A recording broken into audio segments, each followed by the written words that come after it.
What's going on, everyone? Welcome back to episode 83 of the Lombard Trucking Show, where I'm coming at you live right now from the Planet Fitness parking lot in Nampa, Idaho, where the gains will continue until rates improved. I'm waiting on a load. I had one offer that was a loader going back to Dallas. It was absolutely just a disrespectful amount of pay, especially for hauling an RGN trailer. So I'm standing by. I've been just pumping iron and getting my steps in and hanging out. And joining me on the show today is former guest of the show, the editorial director over at Freightwaves, Rachel Premack. She's normally free during the day to do this. I've been trying to have her back on to talk about the drama at Yellow, but I need to keep the supply chain crisis going during the day, and she needs to feed the supply chain crisis narrative while I drive it. Indeed. She's running the narrative on it. So Rachel, welcome back to the show. I'm so glad to have you here. Yeah, I'm glad we could finally work out and that I can join the show.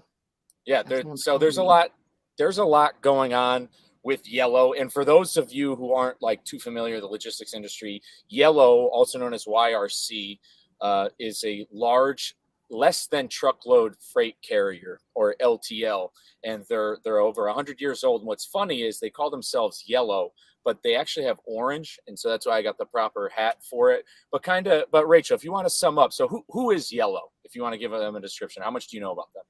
Yeah, so they made $5 billion in revenue last year. They are the number 3 largest LTL carrier in the industry, but they've been pretty troubled for a long period of time. Just since 2009, they almost went bankrupt 5 times. The most recent being a few weeks ago. They got a waiver on some of its debt covenants, and they managed to avoid bankruptcy that time around, although that's still pending, of course.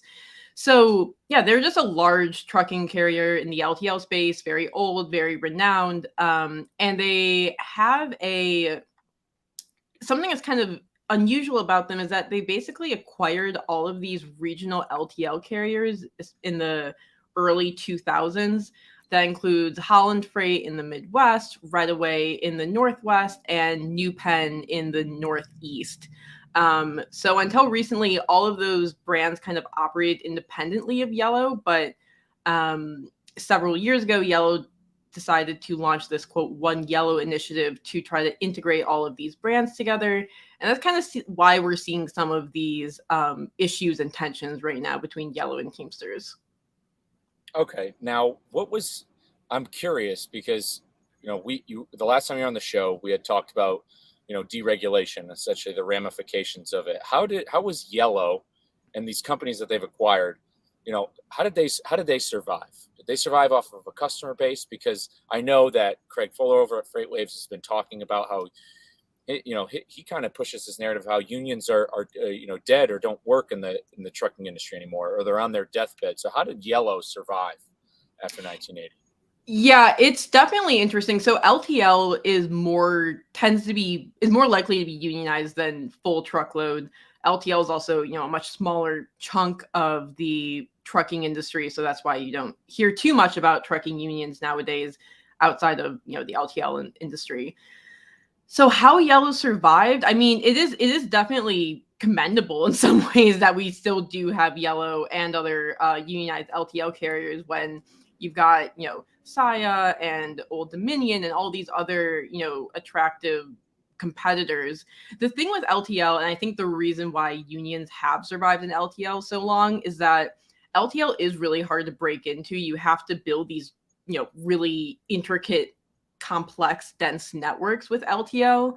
Whereas in full truckload, I mean, I could start a truckload. Well, I don't have a CDL, but if I had a CDL, I could start a trucking company tomorrow, get some sort of loan to buy a truck, and I could, get on Uber Freight or some other brokerage app and be in business. I don't know how much money I'd be making, but I would be in business. LTL, you can't just, decide tomorrow, oh, I'm going to open an LTL company. So it's definitely the barriers to entry for LTL is much higher than truckload, and that's why Yellow, as well as ABF and T-Force, those are the 3 big LTL union carriers. That's how they still exist, but it is notable that the share of revenue in LTL that is union has greatly decreased over the past 40 years. No, Even the that past makes 20 sense. years. Yeah, that makes perfect sense because I, for example, I'm not going to haul LTL freight because I don't know even how that works. I remember at my previous job, I would call LTL carriers like either Estes or RNL or ABF whenever there was like we would have a recall or something on a water heater. Somebody would have a warranty item on like say a water heater or a boiler or something like that. And so one boiler would come back, I would palletize it. And so these guys would just come to our warehouse and pick up one pallet. So like, and I would call RNL directly to do that. So as a single owner operator, or if you just like anybody else who wants to come in the trucking industry, you're not going to buy one truck or 5 trucks and be like, well, this is what I'm going to, and then the trailers too. And then just be like, oh, I'm going to haul like 2 pallets at a time because it's probably not good. It's already hard enough trying to like build one dependable customer who will give you, full truckloads, let alone to building out. I don't know how many customers at a time you can haul in a single LTL or what the average number is, but building out that number all the time, you're always hauling all 10 of those people. This just seems really challenging for, a small independent owner operator, or even a company with 50 to 100 trucks. That's still pretty challenging to pull off. So there was a huge recession in 2009. Also friend and former guest of the show, Chris, Indie Trucker. He came on with his friend Dave, and him and I have talked about 2009 a lot. He's went into detail about that because he's been a single truck owner operator for well over a decade now. He remembers 2009 explicitly. So Yellow survived that. Now here's what's crazy. They've spent, you would think, in the world of consolidation, buying companies, buying right away, acquiring all these other smaller carriers regionally too, that they would be doing better. But I don't see ABF having problems. Yeah. So the timing of when Yellow acquired these companies and then the recession happening, one of the acquisitions was in 2003, the other one was in 2005. The freight recession kind of starting in 2006, 2007, depending on who you ask. And then, of course, the larger Great Recession in 2008 to 2010. Just like a very bad timing to make very expensive acquisitions. They were in debt, I believe, around $1 billion by the time of 2008 to 2010, and they're still carrying quite a bit of that debt today. So it's kind of these acquisitions, they haven't fully been able to get rid of the huge load that they took on from acquiring these companies, and that's still what is kind of challenging them today.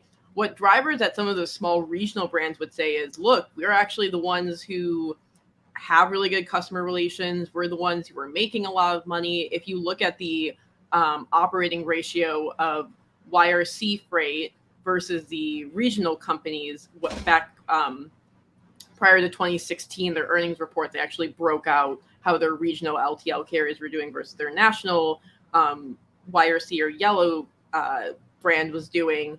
And the regional carriers did have a much better operating ratio than the national YRC one. So it's an interesting kind of debate of, did acquiring these regional companies help or hurt Yellow? When you look at the debt load, it's definitely that maybe it wasn't the best idea, you could argue. Yeah, they took on too much. Exactly. And essentially it made them lose track of all the other problems going on. They thought that by acquiring more assets through these other carriers that maybe it would make all their problems go away. Mm-hmm. They almost had, they thought that retail therapy was going to maybe fix some of their problems. They went out shopping, and I guess they're starting to pay for it. So they've, Freightwaves has said that they've been on the verge of bankruptcy 4 times. Now, what's led up to this one? Because they received $700 million. Number one, I don't know how many other trucking companies. I know that small owner operators took PPP money because the PPP loans were out there for some people. So I know that there was COVID bailout money to even small businesses, but they got $700 million in COVID bailout money. Did they go out? From what I see, it looks like they all went out, bought G-Wagons, and sent their execs to Vegas. So what happened with that money? So that's something I'm trying to look into right now. What happened with that money? They pointed to increased equipment purchasing. They also, around that same time, moved their global headquarters or their national headquarters from Overland Park, Kansas, to Nashville, Tennessee, which was supposed to be kind of a strategic move to help build relations on their sales department. But that's definitely a big question that a lot of employees at Yellow on the driver's side have asked is, what happened to the $700 million? And it's absolutely a question that many has also asked. And I think you were kind of talking about this earlier. The $700 million loan, it was something that was unique in trucking, absolutely, because the way that they got the loan was by arguing, oh, we are a Department of Defense contractor. If we go under, the DoD will not be able to move its loads dependably. And this was, of course, it is important to note, this was during the height of the supply chain crisis, when we didn't know if things were going to arrive. People were just learning that like trucks and warehouses exist at this time, that not everything is carried by trains and planes, which a weird number of people think. So I think there was a lot of misunderstanding of how trucking works, and that, even if Yellow had gone bankrupt, there are other companies that could have hauled the Department of Defense loans. And right now, that whole loan is under investigation by Congress right now, because there's certainly a lot of questions on how exactly this came about and if it was necessary or advisable. No, absolutely. So we've learned, you've gone over how they got here. Now, what's been the dilemma between the Teamsters and Yellow now? Because when the bankruptcy news had broke about a month ago, there was involvement with the Teamsters, but now it looks like Yellow's trying to do something to try to keep from going bankrupt. And so, what's been going on with Yellow and the Teamsters for the past month and a half? So the current debacle, you could say, between Yellow and Teamsters, Yellow integrated under its One Yellow initiative. The company managed to integrate its West Coast and the Western U.S. Networks. Now it wants to integrate its networks in the Midwest and the Northeast. The problem is that there are all these supplemental Teamsters contracts in the Midwest and the Northeast, especially, I believe, in the Midwest under Holland, that blocks them from being able to integrate those networks. So Teamsters told Yellow, look, if you want to make these changes, you'll need to reopen our collective bargaining agreement early. Typically, they would start renegotiating the bargaining agreement by the end of this year. It expires, their most recent agreement expires in March of 2024, but Yellow and Teamsters agreed to open it early to kind of negotiate some of these changes to allow Yellow to integrate its networks. The controversial thing about, or the most controversial thing, I should say, about integrating these networks that Teamsters was really pushing against is that it would convert about the numbers like 980 or 990, basically 1,000 Teamsters Yellow drivers from line haul drivers to utility drivers. Now, the utility drivers would be doing a lot more dock work. They wouldn't just be, driving long haul as they do, or, mid distance, whatever you want to call it, as they do now. They would instead be doing more dock work. And on top of that, and, sort of the changes in their work, several of them who I've interviewed actually said that this change in their job description would also make them not as much money. So the hourly pay that a lot of them would receive would be about $27 an hour as utility drivers, but as line haul drivers, they currently make around $38 an hour, including their mileage pay and time spent waiting and all these other sorts of things that Yellow drivers get paid for. So keep in mind, there's about 22,000 Yellow employees represented by Teamsters, and that doesn't just include drivers. It also includes clerical workers and some dock workers and some other sorts of employees. But it's a very complicated issue, so I'm probably going on too long. But just to give you a full picture, The current situation now, Yellow is pushing for these changes. Teamsters said no. And Yellow said then, okay, if you don't make these changes, we could go bankrupt. Yet Teamsters said, okay, go ahead, shut down. We don't care. We've given you enough concessions. This is like over the past 15 years. Yellow then sued Teamsters and made clear, if you don't make these changes, we might run out of cash by mid-July. Following that, Yellow got some covenants or some waivers on some of its debt covenants with a group of its lenders. That waiver lasts for the next 2 quarters with the larger group of lenders, which includes Apollo Capital, Apollo Global, a large hedge fund, and it's a 1-quarter waiver with the U.S. Treasury, which has a 30% stake in Yellow following the $700 million loan. The newest development on this, which came out this week, is that Yellow missed a key $50 million payment into the Central States Pension and Health and Welfare Fund. That means by July 23rd, I believe, the Teamsters drivers will no longer have their health insurance and will no longer qualify for additional pension payments.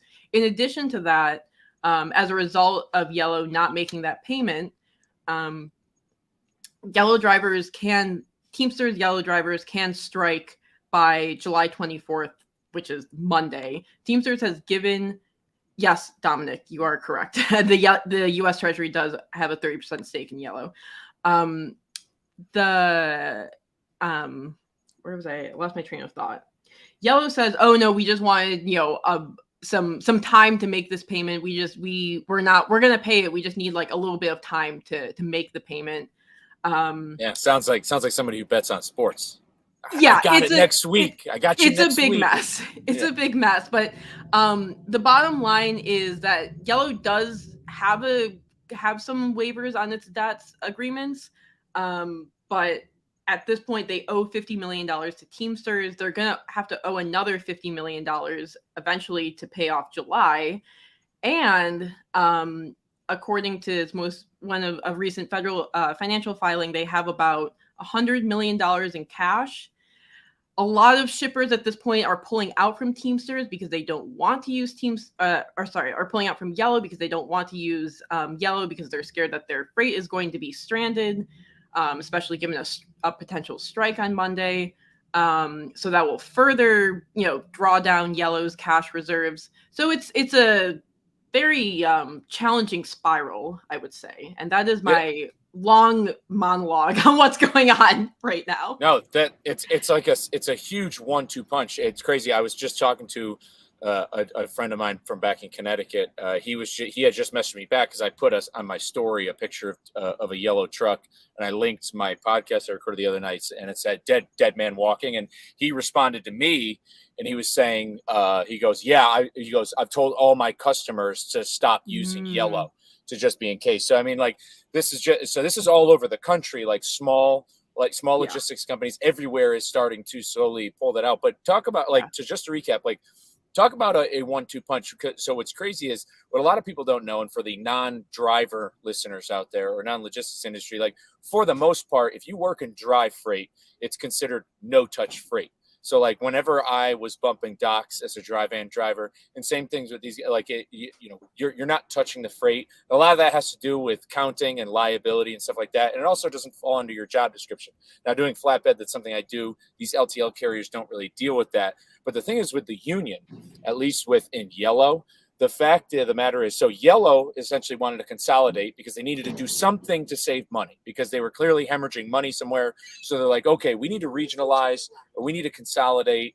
We need to do something out here to do this. But the Teamsters are like, well, hey, this is going to affect the jobs, because the thing is, when it comes to the dock work, and I had a friend who used to drive for Redaway. He's actually he's a friend of the show. He lives out in the Western 11.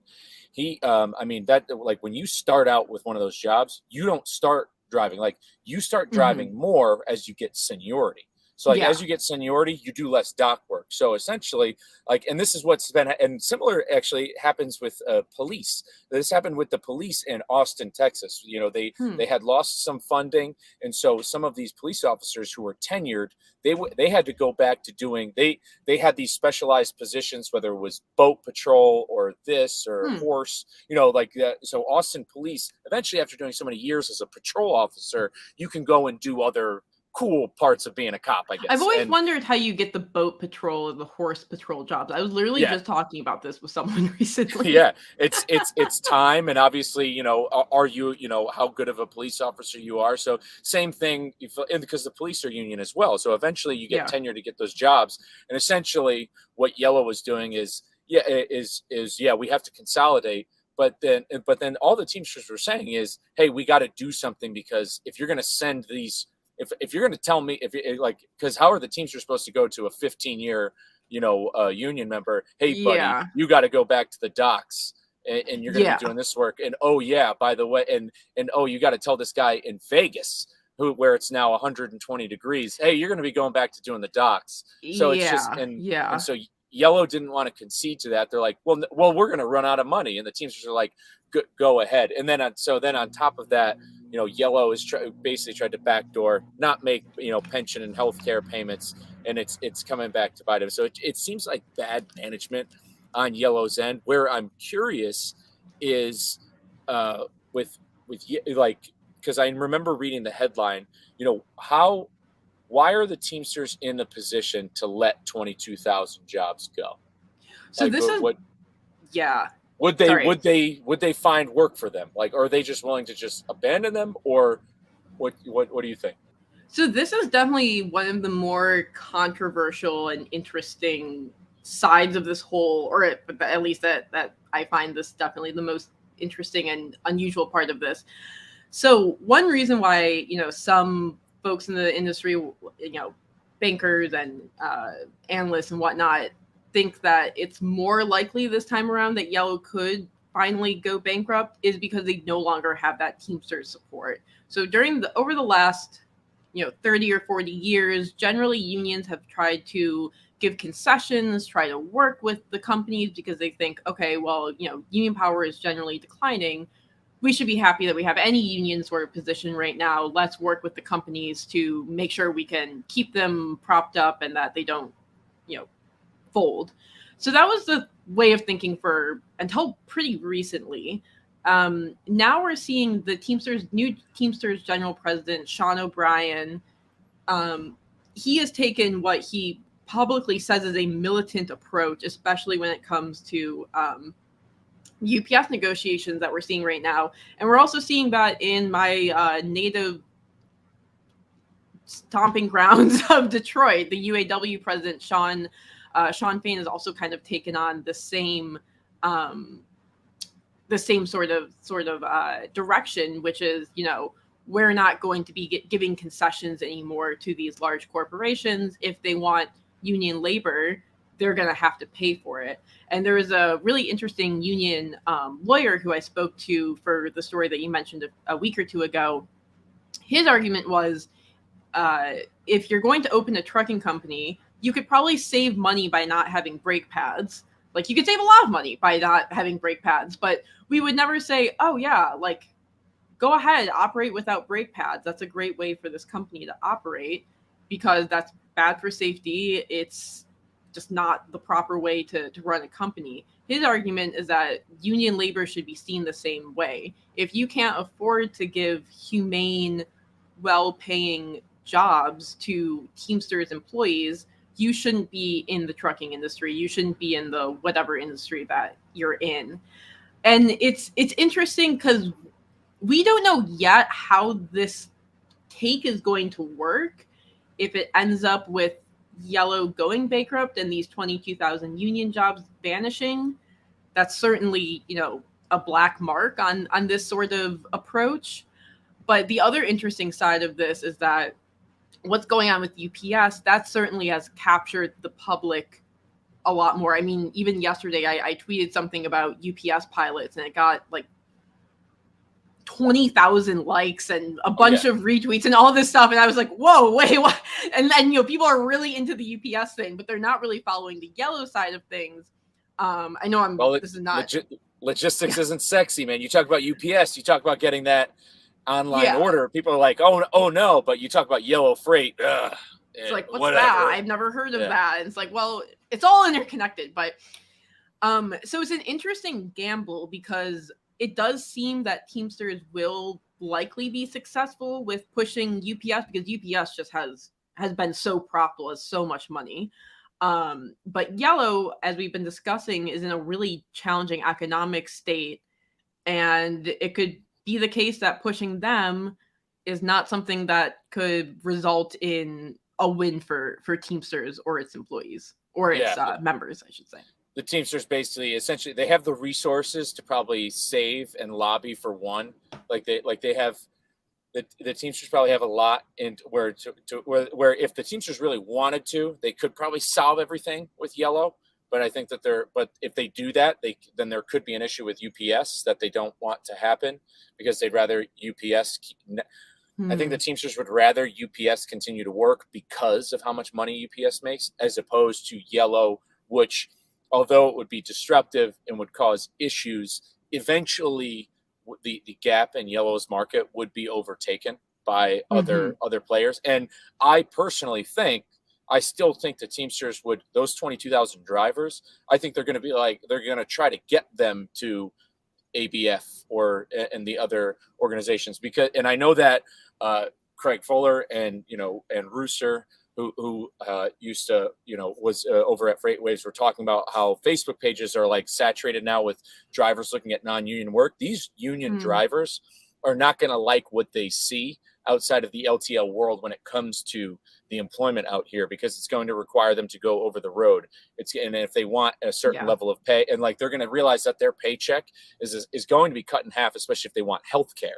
If they want health care, the benefits that these companies offer. I'm inclined. I would love that lawyer's contact information, because I love that brake pad reference, because that's the truth. And that's what we talk about a lot on the show. That's what we talk about with Gord, is that it's that we're seeing the ramifications of not paying for good quality labor, which comes with these union truck drivers, is the result of what we're seeing over the road now. We're seeing less safe drivers. And then the ones that we're seeing, the trucking companies that operate within the laws of having driver-facing cameras, even though it's not a law, having ELDs, all this stuff, their turnover is atrocious. And then the people, but then on the flip side, so since you have all these incessant regulations and all this other stuff, there are people who want a good paycheck. They operate outside of the law, and that's where the lack of safety is, and all this other stuff. So, and it's indicative of any business. When you it's just like,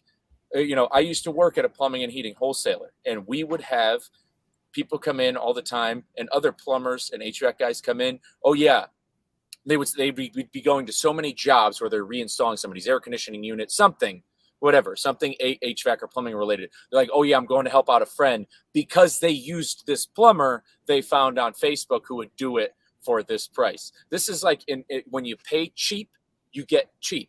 And it's like when that's the price you pay. So I like that lawyer's rhetoric on the brake pads, because that's essentially what we have so many trucks out here without brake pad. I could tell you that right now. There are trucks right out here. I couldn't even imagine how many trucks are actually on the road right now that are within violation, because people can't afford to keep their trucks within these regulations. So it's tough. But yeah, no, it's really interesting. So what's your take on all this? What do you think? So do you think Yellow is going to go on strike Monday? So they are. They could. They went through the protocols. Teamsters gave the 72-hour notice.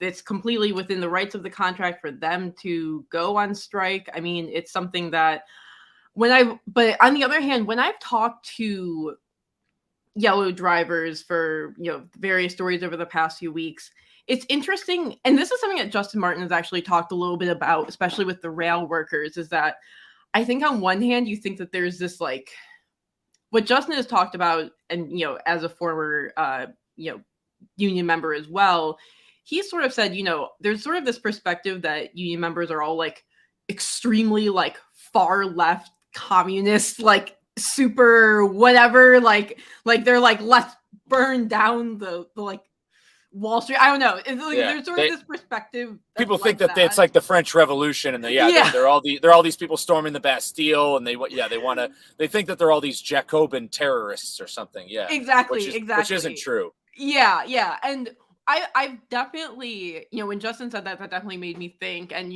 growing up in Detroit, where basically everyone is in a union or gets some sort of fringe benefits. Like even my mom is not a unionized worker, but her 401k match is like 10%, which is insane. But that's neither here nor there. But anyways, basically, what Justin has argued, and what I also noticed while talking to a lot of these yellow truck drivers, is that a lot of them are very, very upset about the concessions that they've made over the years. I haven't even really gone into those concessions, but the biggest one is that their pension has been underfunded by about 75% since 2011. So typically every year that you work at Yellow, you get $100 a month per year when you retire.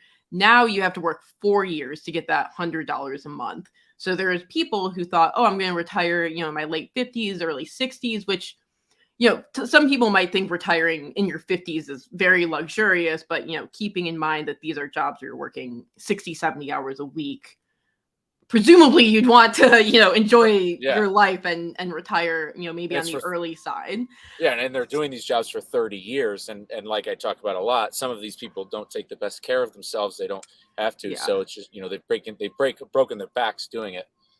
Yeah, a lot of the guys I've talked to for this story have definitely been on, leave for injuries and, various sorts of health concerns. So a lot of them have had to scrap their retirement plans, and that's the whole point of working at a union company, essentially, is to be able to retire at a normal young-ish age. So that's definitely something that has infuriated a lot of the folks that I've spoken to. But other than that, and of course they're upset by the pay and sort of what they see as mismanagement. But, getting back to my original point here, they're not looking to burn down teams Yellow. Like about half of the folks that I spoke to for a story where I spoke to about 17 total Yellow employees, about half of them said, yeah, we want Teamsters to negotiate with Yellow. We want Teamsters to get something figured out because we want to keep our jobs. The other half say, we agree with Sean O'Brien's take that we shouldn't negotiate, that we should stand firm, that no concessions, if Yellow shuts down, so be it. So it's folks are kind of split, I think. And I imagine that quite a few people would be hesitant around a strike just because that could drive Yellow further into financial issues and then, cause them to eventually lose their jobs. So it's an interesting kind of dilemma. And as I've spoken to people, 3 weeks ago versus yesterday, definitely folks are getting more and more worried because they have heard so many times, oh, Yellow's going to go bankrupt. It's over. And then, something happens, an 11th hour fix happens and everything's fine. But it seems a little bit more serious this time around. So drivers and employees are certainly more concerned and kind of just want the company to keep on, essentially. Yeah, no, it's definitely interesting. Like I said, I am more in line with the Teamsters and how many of their employees feel like when it comes to the pay and the benefits and stuff like that, because the truth of the matter is I get, and that's the thing. It's there's so many things I say, and there's so many things other people say or union employees say that, yeah, they have this fear of that if they're standing up for a union or better pay, they have this fear of sounding like a communist, like some sort of Marxist. But it's just the reality. But yet these same people who would like to call me a communist or whatever, even though what's funny is that's how you're doing something right. When you're called a fascist and a communist in the same day, you're probably onto something, right? That's the whole thing, because both has happened to me. So that's how I know I'm not. That's how I know I'm not either. So I've been called both.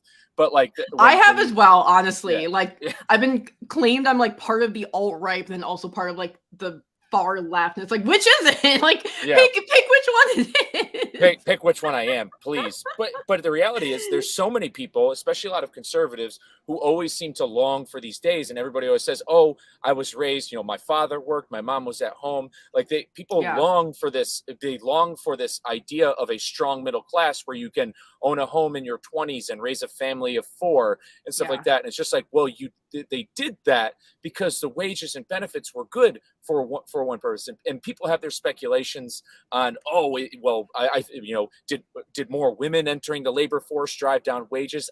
I don't, I can't, like, it's a possibility, because when you've saturated the market more for labor, and I've seen that argument, how they've wanted to drive more women and more workers in the market for more tax dollars. But that's the thing, if there's more, if the bigger flow of the money, then if people are essentially making more money, then why did the price of things go up? But not to go off on a tangent, people seem to want this idea of the 50s and 60s or whatever, where things were affordable, or like post World War II time. They want this economy, but they don't realize that these union guys were super strong. Like we talked about on the show, like when the Teamsters were at their strongest, like politicians would get shotgun blasts in their cars, and so would other things. Like if you try to do it, like I mentioned it on my last episode. Like we once, we had railroad workers who once had to go into war with the National Guard.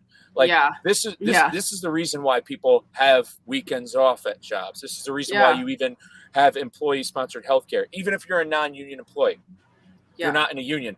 Any benefits your job has is at the result of that stuff. And it's just, if you do want a stronger middle class, like I'm not a big eat the rich type person, but like if the salary of a CEO is in the billions, then but your company's on the verge of bankruptcy, then somebody's not running the business right. Because so that's just like me. Like, say I made $500,000 a year, but I'm not making my truck payment. Does that make sense? Like so it's just the mismanagement of it. So it's a long it was a long road for Yellow to get here. And I think it's not out of the realm of safety, but we can even see the people who dog on the Teamsters have made concessions. They have essentially, and those concessions wouldn't have happened in the 70s. They would have never happened. Like they would have figured out some way. But like the fact that the union, and when a union is making concessions, what they're doing is they're screwing over the members when they make these concessions. So they've done it for the business. So a union of employees have saved the business. The leadership of Yellow didn't, but yet the union members did. So people don't see it from that perspective, is union members made a sacrifice for the betterment of this business. When will the business turn around and do the same thing? And it's just, maybe they should have thought about that. But no, that's definitely the argument that I feel like is becoming more common nowadays, is union members are making concessions for the business, when like it is the business making the same sort of concessions and the same sort of it's a really interesting conversation. And it's an interesting balance, because you could say on one hand, like, oh, if Teamsters hadn't made those concessions to Yellow back in 2010 and 2011 and 2014, 2019, that maybe the company still wouldn't be around. But then it's the big question here is, like, would you rather have a union job that is not as good as other union jobs, or would you rather have no union job at all? And it's like, it is very challenging to talk about, or not challenging to talk about, but it is an interesting question. And I feel like it's something that hasn't fully been settled and probably will never be settled. The other interesting quick thing I've noticed from talking to drivers, I was having an interesting conversation with a Yellow driver yesterday who mentioned, okay, I know my pay is not as high as it is at a non-union LTL company, but I don't pay for my health insurance. Like, the Yellow drivers have amazing health insurance and they don't have to pay for it, which is wild to me, because I've never not had to pay for my own health insurance. Obviously my employer pays for it as well, but I agree. It's That's it. People have no idea what that benefit does. It's the only reason why I even own a truck, because yeah. I go to the VA, and I understand that the VA is not great. Like Yellow's health insurance, Teamsters health insurance, probably way better. But people have no idea, and people that's another reason why people think I'm a communist. You think that we shouldn't pay for health care? No, I think we should do what other countries. I think we could take what other countries do, the good, take out the bad. If we're going to be the best country in the world, let's have the best health care. I think that if people didn't have more health, that's the thing. You want less. If people want less union jobs, if people are so anti-union, then let's fix healthcare. And then if people didn't have to pay for healthcare, more entrepreneurship, more business, more people starting businesses. If they didn't have to worry about going bankrupt because if they break a leg or something like that, or if they got cancer, I think that you'd have more people taking risks, starting businesses, doing stuff like that. That's my justification. Oh, absolutely. But that healthcare for an average American between $10,000 and $20,000 like a year. So Yellow does. Yeah, say like if you had to choose between making $25 an hour or $30 an hour, but at $25 an hour didn't have to pay for healthcare, but at $30 an hour you're paying for healthcare. It's a no-brainer. Right, and this is like incredible healthcare that like people who are like hating Yellow, like these employees who are like, I'm so mad at Yellow. They like have all these negative things to say, but they're like, but the healthcare is amazing. Like they all love the healthcare. And it's funny that you mentioned, getting healthcare as a Marine veteran. It's like a lot of the drivers who I've spoken to, they literally just work at Yellow for the health insurance. Like that is the point. Like you work there because you can get this amazing health insurance. And I've like, going back to my mom, like the reason she works where she works is literally, I mean, she likes the job as well, but like the health insurance where she works, because it's a public university, is amazing. And, the drivers who I've spoken to from Yellow, they have had, their wives or their significant others, some of them have had health concerns or, even had cancer and other sorts of, illnesses that would cost the typical American, put a typical American in like unfathomable debt. They can just walk out of the hospital with, a $200 bill, if that.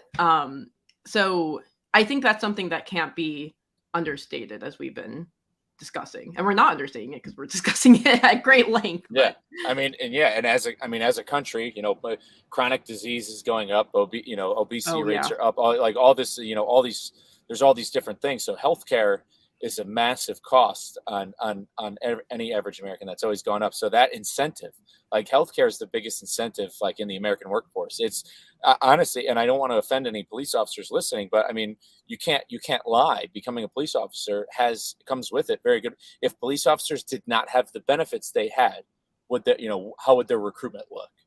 There's a lot of different. I mean, it's honestly why people stay in the military. Like that's such a story. People will reenlist. They knock the girl up. Their contract's up in 6 months, but they got a girl pregnant. What are they going to do? Get out and have no way to pay for this kid, or keep their job so that way that the birth of the child is free. You don't have to pay $1 to have the kid. The kid doesn't have to pay $1 for any of its appointments. So of course you're going to stay in, and that's why sometimes people are hold on to their retention. So I mean, it's definitely an incentive. Now I know we've been going for a minute, but yeah, you did tweet about UPS. So UPS is on the verge of possibly going on strike. What was it? So is this after? I had mentioned it. I had heard it has to do with air conditioning in trucks and pay. Is there more? So UPS is trying to negotiate a contract. What's the dilemma there? So from my perspective, actually, I'll start with the what they're currently debating right now. UPS has said that Teamsters and UPS has agreed on, I think, 90 or 95% of the contract. And the thing that's still sticking out that hasn't been resolved is how to pay for part-time UPS workers. Teamsters has said that UPS is paying poverty wages to these part-time employees. UPS is pointing to, okay, here are the benefits, here are the hourly pay, and I think anyone could look at that and say, okay, that's pretty decent pay. So that's kind of what they're wrestling over right now, is that part-time pay. UPS has granted has made has allowed the air conditioned vehicles, which I think is still shocking to me that that was not already a thing, especially considering it's 120 degrees in Phoenix right now, and that seems like that's somewhat common for that part of the country. I was just out there. I was just out there in Gila Bend. It was brutal. Even at night, it's still 100. That is crazy. That would still be 100 degrees at night. So the air conditioning, they got rid of there is a 2-tier system at UPS where if you started, it would basically be very challenging for you to break into that, the 6-figure type of pay that long-time package drivers can get at UPS. So there's the 2-tiered system that they eliminated. That's something that also the UAW is arguing about right now, is the 2-tiered system for workers. And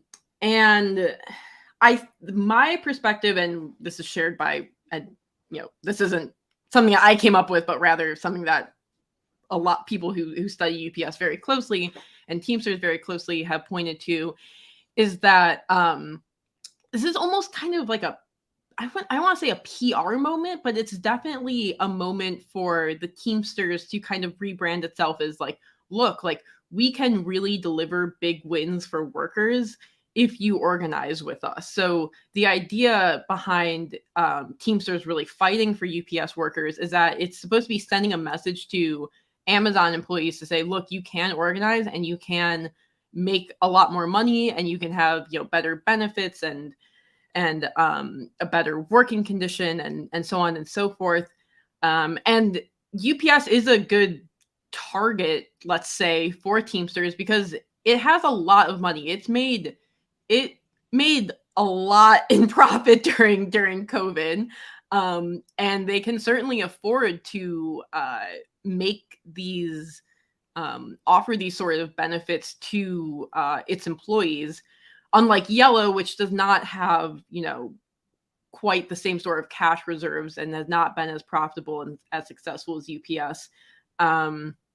Maybe Yellow should have tried to step on FedEx's toes or something for parcel freight. I don't know. That's actually really that I really like. I'm glad you brought that up because this is a good PR move for the Teamsters because that's the thing. In an age where people think the Teamsters are dead, where people think that they're gone, where they think that deregulation stuck a fork in them for good, I think you're absolutely right. And I said it. I made a YouTube video about this. All it would take to so Senator Ted Cruz told Lee and Lisa Schmidt this when they went to DC a few years ago. They said you have to get organized.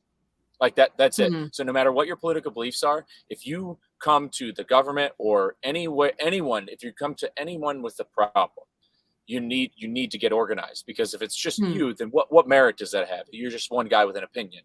Well, all of a sudden, when it becomes 1,000 or this or XYZ, the narrative changes completely different. And so Ted Cruz had told the Schmidts, get organized. That's what we're doing at CDL Drivers Unlimited. I made a YouTube video. If 50 drivers from Werner went to the Teamsters, or if 50 drivers from any mega carrier, all it takes is 50. It would take 50. Just 50 people to go to the Teamsters and be like, we want to organize.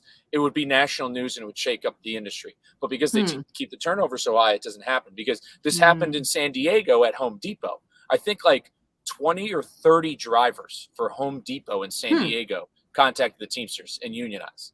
That's all. We're seeing this happen. We're seeing this happen at Starbucks. You just like where store by store, you're getting a certain number of people. It doesn't take it doesn't take this national movement of 80 million people, to change something. It only takes, a good amount of workers and then, a few news articles and some people to support you online to where it's going to help. So like, it's a great move, with the UPS because look at what we're seeing. Like, look at how huge this is. You tweeted yesterday and went viral. The pilots are standing with the drivers. The pilots probably do pretty well. They do. And and it's and they're also unionized, I should say. It's exactly. Well, yeah, I think I don't know, like unless you're fly private, I'd imagine any major company is all unionized. But like that's the thing, it doesn't take a lot for these workers to come together. The problem is, a lot of people have this fear A lot of people maybe don't think that they're at the point where they have nothing to lose. I'm not too sure, but really, yeah, it is a good PR for the Teamsters. That's the thing. We're talking about it. We're talking about it on the show. The news is talking about it. It's floating around the media, and so yeah, that's all it takes. It takes, like I said. So if you drive for a mega carrier out there, if 25 drivers from Prime contact the Teamsters, it'd be over. But that's the thing. Prime, these companies bury you in for, they try to make it seem like union. If you talk about it, you're a fucking communist. But do you think that if Yellow does go out of business, that would be bad PR for Yellow or for Teamsters specifically, for other long haul truck drivers or other, over the road drivers? Not if they listen to this show and see what the Teamsters have done for Yellow. Like, because when you just look at it, all it takes is 2 seconds to be like, wait a minute, the Teamsters did this for Yellow, and then Yellow's greed just kept showing, and then it's just like, and then eventually the Teamsters are like, we can't keep doing this anymore. I think if somebody believes that the Teamsters are in the wrong, or it makes unions look bad because Yellow goes out of business, it's willful ignorance. You're ignoring the truth on purpose, because it's not a failure of the Teamsters. Yellow's failure is their failure alone, and I think they need to own that. Yeah. I mean, it's interesting because Yellow is saying Teamsters is the reason why we're struggling. But if you ask even Wall Street analysts, they say the reason Yellow is struggling is because of business choices by Yellow made over the past 15 to 20 years. So even read the room. Look at ABS. Yeah. Somebody at Freightwaves made the meme about it. It showed the grave. It showed the grave and the gravestone, and it said Yellow on the gravestone, and it showed a other bunch of people around it like this, like taking pictures, and like it was the names of all the other LTL carriers who are also unionized. The gravestone, the original gravestone picture was actually tweeted by Sean O'Brien, the general president of Teamsters. There you go. So love to see it. He's making some waves, is all I can say. And it's interesting because the folks I talked to, half of them say, go for it. The other half are like, maybe don't do that. So anyways, it's an interesting time to be looking into what's going on in the labor movement, period. I mean, even looking at, the strikes going on in Hollywood right now, even though that doesn't really seem like something that is quite related to drivers. It's interesting because a lot of the arguments there are around, hey, please don't use our likeness, and don't replicate our likeness with AI, and don't use our voices and pictures and our, previous creative work to replicate that through AI. Obviously, I don't think most people are going to be, shedding a tear for most Hollywood actors and actresses, but it's kind of an interesting link because a lot of especially what our mutual friend Gord McGill talks a lot about is around, and of course, there's just been so much written about recently around, AI and trucking and this increased surveillance. Of course, Professor Karen Levy's book. There is some sort of weird overlap between the Actors Guild and what the screenwriters are talking about, and kind of what drivers are talking about, how is AI going to hurt our jobs, which is a complete other conversation, but just had to throw that in there. No, I'm glad you threw it in there because it's really important. And if anybody out there doesn't know, Dr. Karen Levy is a professor over there at Cornell. She wrote a book, Data Driven Trucking in the New Workplace Surveillance, I believe is the name of it. And it talks all about this. And and there's so many excerpts of that book. And I listened to Gord's episode with her. We're starting to see the parallels. People are just like, oh, AI is going to take out this. Oh, no, actually now it's interwoven in so much that, it's in a way, the Teamsters and the Screen Actors Guild are on the same mission right now. In a way, they're doing it. Yeah. It's really fascinating to watch. It's a good time to be a podcaster or a writer. Yeah, great. Well, actually, maybe not, because then our jobs will also be disrupted. So maybe not. Yeah, right. The Lombard Trucking Show goes on no matter what. Okay. Yeah. We're gonna still keep talking, and we're gonna keep it growing. We're gonna keep sending it, And I mean, with that, I want to thank you for coming on and doing Yeah. this, Rachel. And as this situation progresses, if we get another chance to hop on, we'll send it again and talk about it. But any last closing remarks you want to say? Any inside baseball, Um, save rounds you got? I think folks should definitely watch out on the 23rd or the 24th. If Yellow does make the pension payments and the healthcare payments in the next few days, that would prevent a strike. But otherwise, it does seem fairly likely that there could be a strike on, or all the protocol is in action for there to be a strike on July 24th. Good. Good to know. I'll be tracking it. Like I said, I almost hope. I don't want them to strike us and walk out. I'd love for them to shut down the highway. That's what we We need. haven't seen a good convoy in a while. Exactly. That's what we need. We need something. We need I'm an agent. I'm a chaos agent. I want to see. I want to see people's. I want to see some chaos. That's all. I endorse chaos. It would be it. They do have a lot of drivers out there, so it's something I would be very interested. It will be a very interesting thing to watch next week, Yeah. or hopefully, or perhaps not watch. But yeah, I mean, like I said, Americans, us in America, we've been lucky. Brazil had a trucker, shut down on highways a couple of years ago. They do. This happens in different countries. Americans have been very blessed by the miracle of the supply chain in this country, and I think, and that's the thing. I think these strikes, and I think a good wake up call, because you know what? Because everyone will say, "Oh yeah, I love truckers, all this," and it's like, but you won't let them park in your neighborhood, and it's like, I think Americans may need to see a day, a week of the truck standing still, and then that's the wake up call. Like, oh hey, wait, maybe these guys should be not paid poverty wages and maybe have health care. That's it. It would That's be all. highly disruptive, and it would certainly, I think it would be a major wake up call for sure. If just Yeah. even one day or 6 hours of no trucking would really disrupt grocery stores, hospitals, and gas stations, it would be a major wake up call for sure. Yeah, and sometimes, and I think that's, and I said on the other episode, but I think America needs this wake up call because we are too focused on Bud Light, Donald Trump, and every other culture war issue that goes on. I think we're so ingrained in this, and it's I think it's by design of the elites and the oligarchs who continue to get richer over it. They keep drawing the lines in the political sands, and they have us very ignorant to everything else going on. And I think that level of wake up call would be like, hold on, wait a minute. Maybe I should stop caring about this trans woman, and maybe I should care about my country. That's just me. That's just me. Maybe I should stop caring about Bud Light and Disneyland, and I should focus on maybe my own country and my neighborhood and my family.